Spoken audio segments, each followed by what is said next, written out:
سلطان صلاح الدین ایوبی کی قسط نمبر 26 میں آپ سب کو خوش آمدید کہتے ہیں۔ ایپیسوڈ کے آغاز میں دکھایا جاتا ہے کہ صلاح الدین استاد اعظم کو مار ڈالتا ہے اور اس کا سر کاٹ کر اکیلے اسکلان پہنچ جاتا ہے اور سر کو گریگور کی طرف پھینک کر کہتا ہے کہ یہ لو اپنے استاد اعظم کا آخری دیدار کر لو۔ وہ پہلے تو غم کا اظہار کرتا ہے اور پھر صلاح الدین سے کہتا ہے کہ پہلے تم نے میرے بھائی کو مارا اور اب میرے استاد اعظم کو بھی مار ڈالا، میں تمہیں زندہ نہیں چھوڑوں گا۔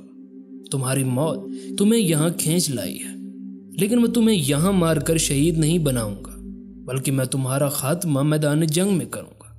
اگر میں نے تمہیں یہاں مار ڈالا تو لوگ کہیں گے کہ گریگور جنگ سے ڈرتا ہے۔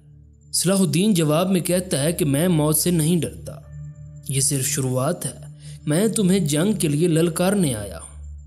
کل ہم تم سے جنگ کریں گے اور میں وہاں تمہارا سر قلم کروں گا۔ اس کے بعد محل کا منظر دکھایا جاتا ہے، جہاں سلطان نے جرگہ بچھایا ہوتا ہے۔ تمام قبائل کے سردار وہاں موجود ہوتے ہیں، لیکن بورو قبیلے کا سردار وہاں نہیں ہوتا، جس کا وہ انتظار کر رہے ہوتے ہیں۔ کچھ دیر کے بعد بورو کا سردار وہاں آتا ہے اور سلطان سب سے اتحاد کی بات شروع کرتا ہے، لیکن بورو کا سردار آگے سے کہتا ہے کہ تم تمام قبائل کو اپنی انگلیوں پر نچانا چاہتے ہو، اس لیے ہم تم سے اتحاد نہیں کریں گے، یہاں تک کہ ہم نے تو تمہیں سلطان بھی تسلیم نہیں کیا۔ لیکن باقی سردار اتحاد کے لیے راضی ہو جاتے ہیں۔ سلطان اس سے کہتا ہے کہ جو بھیڑ ریوڑ سے نہیں ملتی وہ بھیڑیے کا شکار بن جاتی ہے، تو وہ غصے سے کھڑا ہو جاتا ہے اور کہتا ہے کہ کیا تم مجھے دھمکی دے رہے ہو؟ اتنے میں ان کے پیچھے کھڑے محافظ تمام سرداروں کے گلے کاٹ دیتے ہیں۔ جب سلطان ان کو قید کروانے لگتا ہے تو وہ خود کو بھی خنجر مار کر مار ڈالتے ہیں۔ یہ لوگ اصل میں فدائین ہوتے ہیں، جو کہ ریحانی کے حکم پر بیس بدل کر آئے تھے۔ نصر الدین یہ سارا ماجرا دیکھ کر ہکا بکا رہ جاتا ہے، تو ریحانی کہتا ہے کہ یہ تو صرف شروعات ہے، میرے سپاہیوں نے صلاح الدین کے خفیہ اڈے کا بھی پتہ لگا لیا ہے اور کل وہ اسے بھی مار ڈالیں گے۔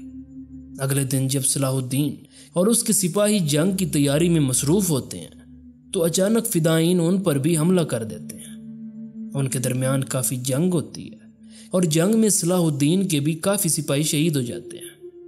آخرکار اوپر سے سرحدی غازی آ جاتے ہیں اور وہ تمام فدائین کو مار ڈالتے ہیں۔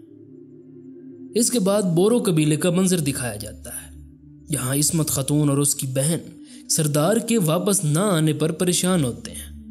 کچھ دیر کے بعد کچھ سپاہی ایک لاش کو تانگے پر لاد کر قبیلے میں داخل ہوتے ہیں۔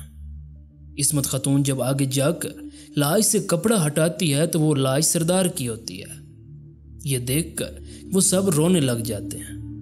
عصمت خاتون آنسو صاف کر کے قبیلے سے مخاطب ہو کر کہتی ہے کہ سب لوگ رونا بند کرو اور بدلہ لینے کی تیاری کرو، اپنی تلواریں تیز کرو اور ہم زنگیوں سے اپنے سردار کی موت کا بدلہ لیں گے۔ اور یہاں پر ایپیسوڈ کا اختتام ہو جاتا ہے۔ اگر ویڈیو اچھی لگے تو اسے لائک کریں اور چینل کو بھی سبسکرائب کر دیں۔ شکریہ۔